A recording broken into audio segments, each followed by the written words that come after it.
Welcome to Mother-Daughter Projects. I'm Steph. Recently we discovered this growing crack in the ceiling of Mom's garage. It runs practically down the entire length of the garage ceiling and seems to be all centered around a drywall seam. For reference, the crack runs right here in the garage and through the wall that we installed a few years ago. Before we could tackle repairing the crack, we had to identify why the crack appeared. I sought the advice of a professional drywall friend of ours, and based on his suggestions and some internet research, we decided this was a repair that we wanted to do ourselves. I headed to the attic to find out the source of the crack. It was here that I realized this outlet box that we had installed by electricians a few years ago is most likely what weakened the drywall, as it was installed in the middle of a drywall seam. I took a quick look along the seam of the drywall and didn't see any further structural damage to the truss. Since the drywall around this outlet box has been weakened, our drywall friend suggested we add extra support in the ceiling that we could secure the drywall to. So we measured the distance between the bottom cords and cut two 2x4s to size to fit. I brought the lumber into the attic, set up the Ryobi stud light, and fit the pieces into place.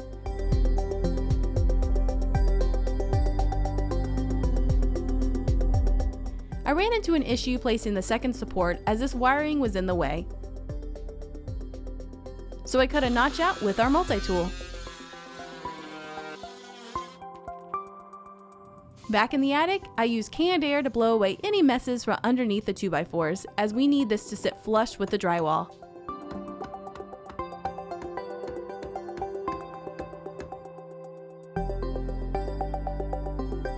I secured the support into place and secured it to the bottom cord with an impact driver.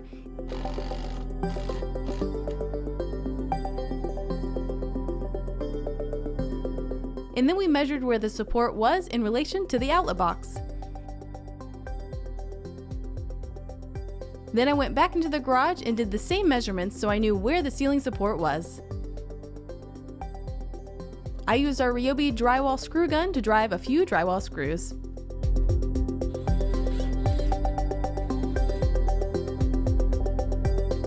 We happen to have this tool, but you could use a regular drill driver. Just be cautious about not breaking the surface of the drywall.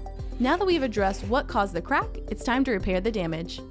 To do this, we'll be using Easy Sand 5-minute joint compound, a joint knife, 14-inch plastic mud pan, and self-adhesive mesh drywall joint tape. I started by adding the joint tape along the crack. This worked really well as it stuck in place while I worked.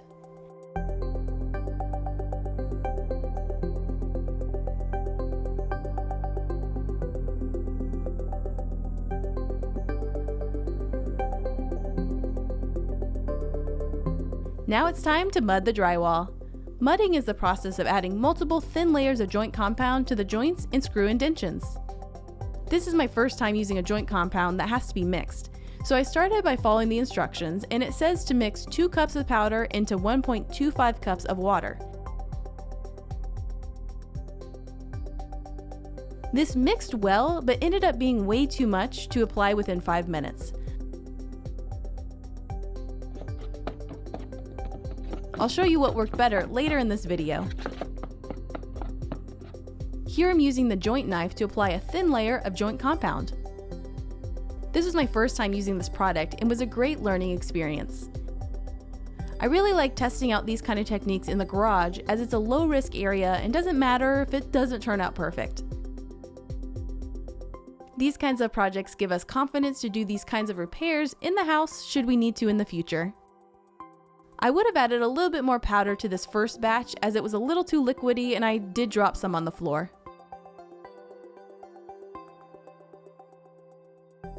I also wasted about half of this first mix as it hardened before I could apply it all. But overall, I was pretty happy with the first application.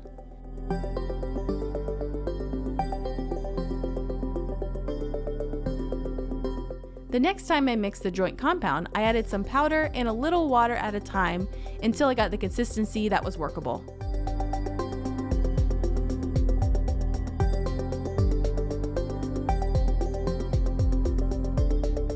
You can see here I mixed a way smaller amount this time. And here I'm mudding the other side of the crack.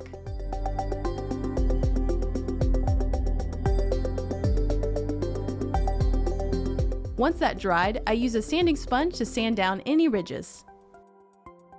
Then I applied a second coat to the entire length of the crack. And once that dried, I again sanded the ridges and painted over the repair.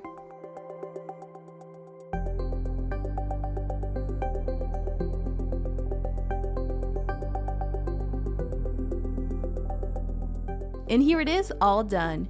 Can you see where the repair was? Hopefully this will be a lasting solution to the growing crack, but really only time will tell, and if we have to address this again, we'll let you know in a future video. What we learned.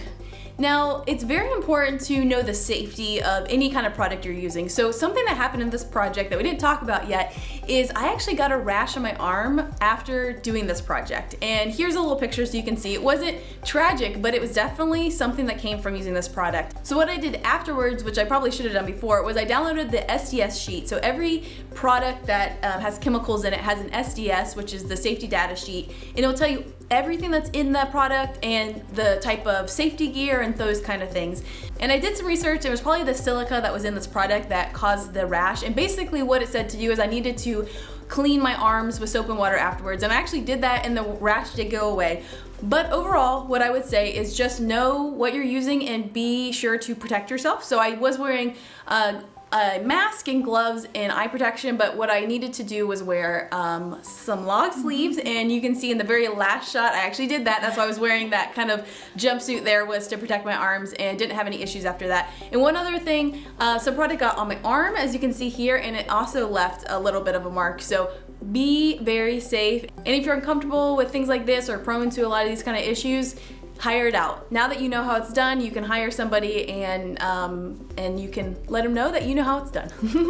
One of the issues we ran into with this project was applying the 5-minute compound.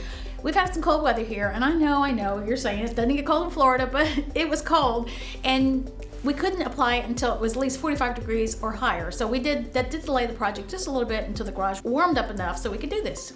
So in the video you saw I painted the ceiling. Well, after it dried, we realized that was not the paint that we used on the ceiling. So we do have actually white ceiling paint, and that's what it's called, and that's what we painted pretty much every room in my house with. But it wasn't this white. But yeah, so we realized when we painted the garage, we ended up deciding that we were gonna paint the walls with the same white that we were gonna do with the ceiling, which was actually this color right here. So I'm actually gonna put a picture of the paint we used for future reference, for us at least, that we know what paint we used. Oh, and so that means I did paint the ceiling twice. So I painted it, we bought some of the paint that we originally used, I painted it twice, and so now it's good. You can barely see that it was there.